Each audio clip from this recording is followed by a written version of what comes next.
Thank you for watching my revision of the book textbook I wrote to teach homeschoolers world history. A Bible believer looks at world history. I'm just going to pick it up where I left off last time.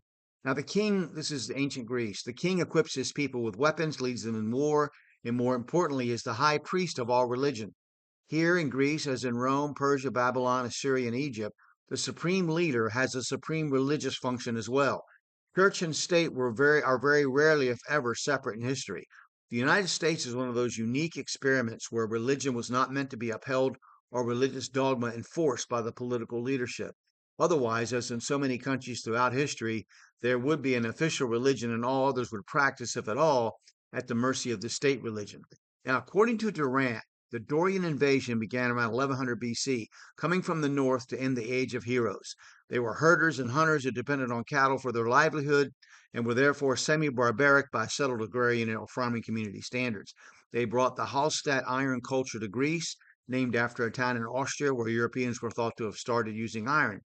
With these harder weapons, they conquered. While historians call this the Dorian conquest, the Greeks called this the return of the Heraclidae, or sons of Hercules, coming to take vengeance.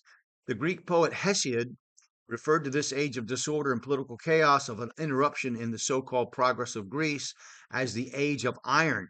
For a long time, every aspect of civilization was reduced to a limited scale, but contrary to some historians who say that all evidence of human activity ceases, there was life, albeit crude life by previous standards. The Mycenaean civilization was not completely destroyed, and many elements of it passed down to democratic Greece. Now, Greek speaking refugees from earlier cultures fled to the Aegean Islands and the Western Asia coast to found city states there and mingled with the merchant families who had preceded them in all likelihood. These populations of Greek speaking people were called Ionian. In addition, these refugees and later expatriates, that's a former citizen of a particular country who's left for various reasons to live somewhere else, formed the core of Greek mercenaries or soldiers who fought not only for patriotism or duty, purely for money for the highest bidder or the most convenient. These Greek speaking mercenaries are used in virtually every army of the ancient Near East, according to Sergei Yalchev in his book Mercenaries of the Ancient World. With Greeks often fighting Greeks as kings like Nebuchadnezzar and Pharaoh opposed each other.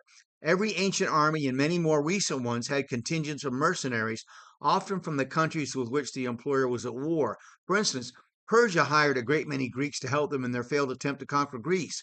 Caesar subdued Gaul, with a large part of his force being Gallic cavalry.